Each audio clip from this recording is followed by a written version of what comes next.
महाराष्ट्राच्या 6 खासदारांचा शपथविधी काल झाला.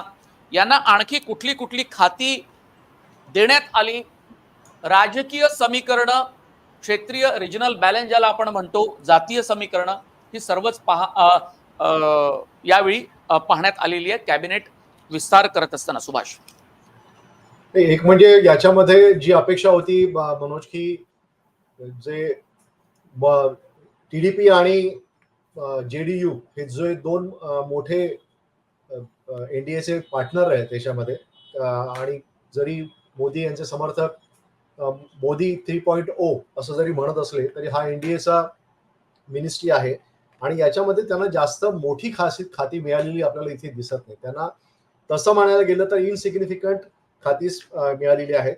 हे इथे आपल्याला पहिल्यांदा एक नमूद करावं लागेल.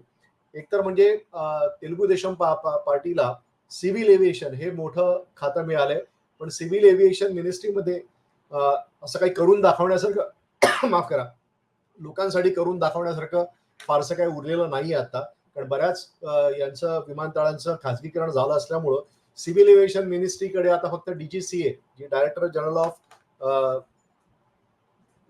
हे सिव्हिल एव्हिएशन जे डिपार्टमेंट आहे त्यांचं असतं, ज्याच्यामध्ये विमानांचे नियम आणि बाकी प्रवाशांशी संबंधितले जी तक्रारी असतात त्याच्या संदर्भातलाच कारभार असतो.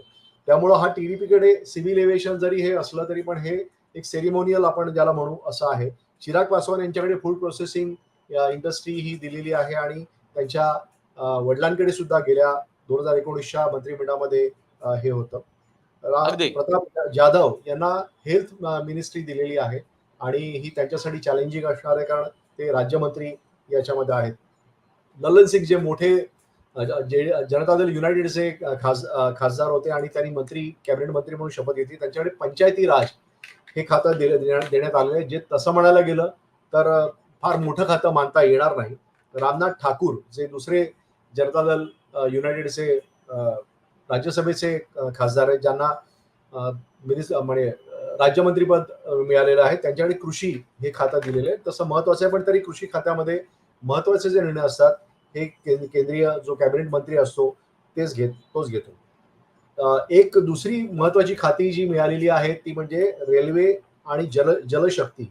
हे तेलुगू देशम पक्षाचे व्ही सोमानी आहेत, यांना मिळालेले आहेत आणि पेमा सानी जे आहेत त्यांना ग्रामविकास आणि कम्युनिकेशन हे मंत्रीपद मिळालेलं आहे. पण सगळ्यात महत्वाचं मनोज, मला याच्यामध्ये नमूद करा असं वाटतं की शिवराज सिंग चौहान यांना खूप 2 महत्वाची खाती मिळाली. एक म्हणजे कृषी आणि दुसरं म्हणजे ग्रामविकास.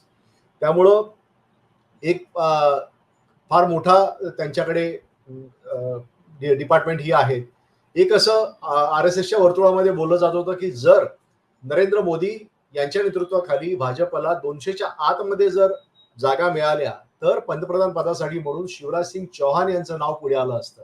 त्यामुळं RSS नरेंद्र मोदी यांचा एक कंटेंडर म्हणून, एक स्पर्धक म्हणून शिवराज सिंग चौहान यांच्याकडे बघतोय आणि त्याच्यामुळं आपल्याला दिसतं की इथे त्याला कृषी आणि ग्रामविकास ही दोन्ही महत्वाची खाती आहेत. कारण गोपीनाथ मुंडे ज्यावेळेला ग्रामविकास खात्याचे मंत्री होते त्यावेळेला त्यांनी सांगितलं होतं की 40,000 कोटी रुपयाचं हे डिपार्टमेंट आहे आणि त्यांना त्यावेळेला अपेक्षा होती की ते महाराष्ट्रासाठी काही करून दाखवतील, पण दुर्दैवाने त्यांचा अपघाती मृत्यू झाला आणि त्यानंतर हे खातं जे आहे ते महाराष्ट्राला मिळालं नाही. अश्विनी वैष्णव हे दुसरे मंत्री आहेत ज्यांना महत्वाची खाती मिळाली, ज्याच्यामध्ये इन्फॉर्मेशन अँड ब्रॉडकास्टिंग मिनिस्ट्री आहे, जी सगळ्यात कळीची मोदी गव्हर्नमेंट यांच्या काळामध्ये असते आणि ज्याच्यामध्ये सगळ्या मीडियाचं कंट्रोल जे असतं ते या इन्फॉर्मेशन अँड ब्रॉडकास्टिंग मिनिस्ट्रीकडे असतं. याशिवाय इलेक्ट्रॉनिक्स आणि टेलिकम्युनिकेशन हे जी नेक्स्ट जनरेशन ज्याला आपण खाती म्हणू, अशा प्रकारची ही खाती अश्विनी वैष्णव यांना मिळालेली आहेत. मुख्यतः नरेंद्र मोदी यांचा 2019चा जो काळ आपण बघितला तर त्यावेळेला ब्युरोक्रॅट्सना सगळ्यात जास्त चांगली खाती देण्यात आली होती. त्यामुळे हे राज्य जे चालवत होतं मोदी यांचं, हे ब्युरोक्रॅट्स जास्त चालवते. मग त्याच्यामध्ये हरदीप सिंग पुरी असतील, त्याच्यामध्ये वैष्णव असतील, त्याच्यामध्ये दुसरे आपण ज्याला म्हणतो की जयशंकर असतील, ही सगळी ब्युरोक्रॅट्सची मंडळी होती.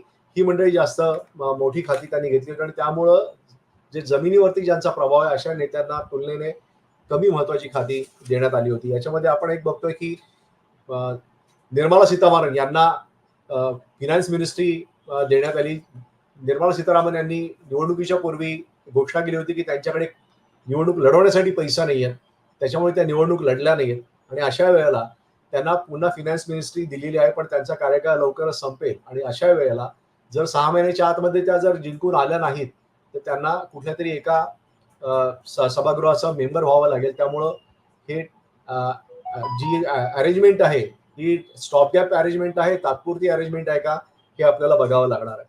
तर याच्यामध्ये वीरेंद्र कुमार खाटिक जे टिकमगड मतदारसंघाचे मध्य प्रदेशमध्ये खासदार आहेत आणि 2009 पासून ते सातत्याने 4थी टर्म आहे त्यांची, ते निवडून आले. गेल्या वेळेला सुद्धा त्यांच्याकडे समाजकारण खातं होतं आणि यावेळेला ते रामदास आठवले यांचे बॉस असणार आहेत. रामदास आठवले यांना समाजकारण खातं मिळालेलं आहे. त्यामुळे आपण हे बघतोय की जे महत्वाची खाती जी आहेत ती सगळी या बीजेपीने आपल्याकडे ठेवलेली आहेत.